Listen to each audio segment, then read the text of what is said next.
วัสดีวันท่านเนาะวันนี้เราสิมาเฮ็ดคลิปแนะนำเกี่ยวกับการบริบัติหรือว่ารักษาสุดเฟรมเนาะทั้งแรกเนาะแล้วก็เล้าเนาะ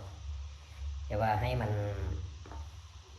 ใช้งานได้ดนเนาะเดี๋ยวว่าเครื่องเขาซื้อก็มูลค่าสูงเนาะคือว่าพวกนี่ก็10 ปลายกว่าล้านเนาะสมมติว่าเป็นแรกเป็นอย่างนี้ก็2 ล้านกว่าเนาะคือทางนี้ก็ประมาณ1.8 ล้าน 1.9 ล้านเนาะสมมติว่าเราซื้อไปแล้วเฮ็ดจังไดให้มันใช้งานได้ดนเนาะเฮาหิวมันจะใช้ได้เนาะแล้ววิธีของมันเนาะคือกับว่าสุดรถเนาะคือกับใหม่ๆมันจะจังซี่เนาะกันว่าเฮาบ่ซีดน้ำมันเนาะเวลาเราใช้ไปดนแล้วมันจะเป็นคราบแบบคราบอันคราบปูนนะครับคราบปูนคราบเนี่ยนะจับนำสุดเนี่ยนะแล้ววิธีมันก็ง่ายๆเนาะเราใช้สเปรย์ตัวนี้ซีดเนาะจะใส่สเปรย์ตัวนี้ซีดเนาะบอกว่าจะเป็นหูเป็นไก่เป็นอย่างนี้สเปรย์ตัวนี้ซีดเนาะเราใส่สเปรย์ตัวนี้ซีดเนาะก็กันสนิมเนาะเดี๋ยวเฮ็ดให้เครื่องเรายืดอายุการใช้งานของเครื่องเราเนาะคือเราซีดเรายังใส่มันจะบ่เป็นสนิมบ่เป็นคราบเนาะตัวนี้เนาะนึงเนาะแล้วก็แรกเนาะแรกนี่คือกันก่อนที่เราประกอบใส่ชุดไฟมันยังคือบางคนเนาะบางลูกค้าบางคนเอาไปนะไปแล้วก็หั่นไปเลยเนาะบริหารน้ำมูกน้ำมันบริใส่ยังหั่นเข้าสุดรถนี่เลยมันเอาที่ไข่มันไข่ยากเนาะมาใส่ไปโดนแล้วมันมีครับยังจับแรกจุดเสียบนี่ครับจับหั่นออกยากเนาะหรือก่อนทำที่หั่นใส่เนาะใส่กระเล็ดจะมีอันน้ำมันวาวหรือว่ากระเล็ดข้าวนะ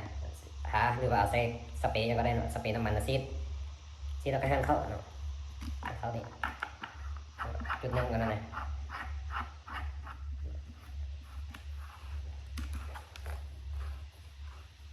อันนี้เนาะต่อมาเกี่ยวกับถังเนาะถังเขาซื้อเขาเอียดนี่มันจะไม่ไหม้เนาะเขายิงใส่มันจะเลื่อมๆอยู่ในหูมันจะบ่มีนั่นคันว่าเขาบซีดน้ำมันเนาะในถังคันเขาบซีดน้ำมันบซีดอย่างนี้เวลาเขาสูบเนาะสูบไปไล่น้ำอยู่ในสูบเนี่ยจะเข้าไปในถังนี้เนาะเราเหตุให้ถังเขานี่มันเกิดสนิมหรือเกิดนะครับตะกอนครับหินปูนนะจับน้ำพังนี่เราเป็นคุยรถเนาะบ่เสียลองไข่บางรถกันปืนมาทานไส้ไป5-6 เดือนไปลองไข่บางรถมันจะเป็นครับเป็นคุยรถขี้คุยนะมันข้างนี่นะเนาะแต่ว่าคันเฮาซีดซาเฮานี่เฮาซีดน้ำมันเฮาต้นๆว่าไข่เบิ่งมันก็มันจะบ่มีครับอันขี้คุยขี้ตะกอนครับหินปูนจับน้ำข้างมันจะบ่มีก็บ่หลายเนาะดีงามบ่ระบาดเนาะนี่เฮาซีดใส่เนาะซีดใส่รถซีดเสร็จแล้วเราก็ปล่อยซีดแล้วเราก็ปล่อยหั่นทางนี้เดี๋ยวให้น้ำมันนี่จับทัวในทางหั่นแล้วมันเข้าไล่กันไปเขาก็ฮอกน้ำมันออกยังออกเนาะให้เขาแต่ว่ามันจับให้มันมีคราบน้ำมันจับน้ำทางกันเนาะนั่นคือแรกเนาะตัวนี้เนาะปัญหาน้อยเนาะแต่ว่าหลายคนก็เบิ่งข้ามเนาะจะมีปัญหารถเนาะ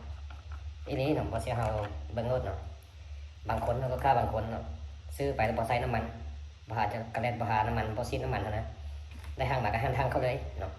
ไม่ใส่ไป5-6 เดือน7 เดือนไปวันนี้แรกนี่มันหาจะแปลงแรกจะแปลงยังแกะออกมาบ่ได้เอาหั่นทางบ่ได้เนาะลายเคสนะที่ว่าเราได้เจอเราได้แก้เนาะจนได้เอามันไม่เองกันนี่พังไว้แล้วจึงหั่นออกหั่นตัวนี้ออกได้เนาะสาเหตุมันก็ย้อนว่าเราบอซีดน้ำมันเวลาเราใส่ไปแล้วก็น้ำเนาะน้ำเราสูบยังเข้าไปมันจะไล่เข้ามันจะคอยซึมเข้ามาในนี้แล้วมันเป็นตะกอนจับเกี่ยวนี่จับเกี่ยวแลกกับมาทางนี้จับกันแน่นตึงเนาะตัวนึงนะแล้วก็ตัวหัวตัวนี้เนาะเราต้องใส่กระเล็ดข้าวน้ำมันเบานะกระเล็ดนะหาอ้อมรถเนาะอ้อมดีๆแล้วก็ซีดน้ำมันใส่ตัวนี้น้ำมันใส่ไปหั่นทางเข้าให้ประกันเนาะใส่ไปรถ5-6 เดือนปีนึงเอามาหั่นทางก็สบายหั่นง่ายๆมันมีคราบน้ำมันมันมีตัวเราเลื่อนอยู่นี่มันเวลามันซึมมาก็เนี่ยมันมีน้ำมันอยู่นี่มันก็บอกให้มันเป็นตะกอนง่ายประมาณนี้เนาะตัวนี้เนาะน้อยๆเนาะมันน้อยแต่ว่าไล่ผมกับเบิ้งข้างกระเทียมให้เกี่ยวเราเสียให้ได้เนาะคือกับเราคือกันเนาะเลขเรามันเป็นเลขเนาะมันเป็นเลขกันเฮาโบซีน้ำมันโบยังเราเลื่อนมันจะเป็นสนิมเนาะ หลายๆคนเอาไปใส่ก็ใส่ไปเลยเนาะลูกค้าบางคนเอามาเอาปืนนั้นมาเอามาเซ็กมันยังจนเป็นคุยขี้นี่จนรูปเข้าเนาะคันเรารักษาดีเราเรียกมันจะใช้งานได้ยาวนานเนาะใช้ได้โดนเนาะแล้ววิธีเอานั้นเนาะเราเอากระเล็ดเนาะเอากระเล็ดนะคะกระเล็ดทาตามเรานี่เนาะทาก้อนกระเล็ดทาแล้วก็ประกอบเข้าสู่เฟรมเนาะประกอบเข้าหลังจากประกอบเข้าแล้วก็คือกับตัวนี้เนาะคือก็ว่าเก็บเสียงเนาะเก็บเสียงในเขาจะเอาบูทเก็บเสียงเข้ามาก่อนบูทเก็บเสียงเข้าแล้วก็เอากระเล็ดทดีๆเราเนี่ยนะทาให้มันหัวเนาะเที่ยวว่าให้มันรักษาเราบ่ให้มันเป็นสนิมทาหัวแล้วก็จึงเอาขอบลำใส่หั่นเก็บเสียงใส่เนาะการทำเฮ็ดจังซี่แล้วเครื่องเขาใช้งานได้ยาวนานเนาะมันน้อยๆแต่ว่าหลายคนก็เบิ่งข้ามเนาะลูกค้าทุกคนลองเอาไปเฮ็ดตามเบิ่งเนาะแต่ว่าคือซื้ออย่างจังงานเอาไปเขาก็เฮ็ดให้เบิ่งแล้วนะแต่ว่าเขาใช้ไปประมาณ 2-3 เดือน 4-5 เดือนไปแล้วเขาต้องได้แกะออกมารักษาคือหั่นนี่คือกันเนาะเขาใช้ประมาณ3 เดือนบ่4 เดือนบ่เราต้องไปหั่นทากออกมาแล้วก็เอามาฮอกน้ำออกอนามัยเนาะสีน้ำมันแล้วจึงหั่นเข้าใหม่เนาะคันเราเฮ็ดจังซี่มันจะกุมดนมันจะใช้งานได้ดนเนาะคันเราบ่เฮ็ดนี่แป๊บเดียวนี่ทากเขานี่เป็นตะกอนเป็นหยังบ่ล่ะใช้งานกันระแวงแล้ววันนี้คันมันเป็นสนิมเป็นตะกอนมันเป็นขุยที่ย่ำแตกแหละประมาณนี้เนาะตามเฮ็ดเนาะกันผู้ใดนั่นก็ลองไปเฮ็ดตามลองเบิ่งเนาะ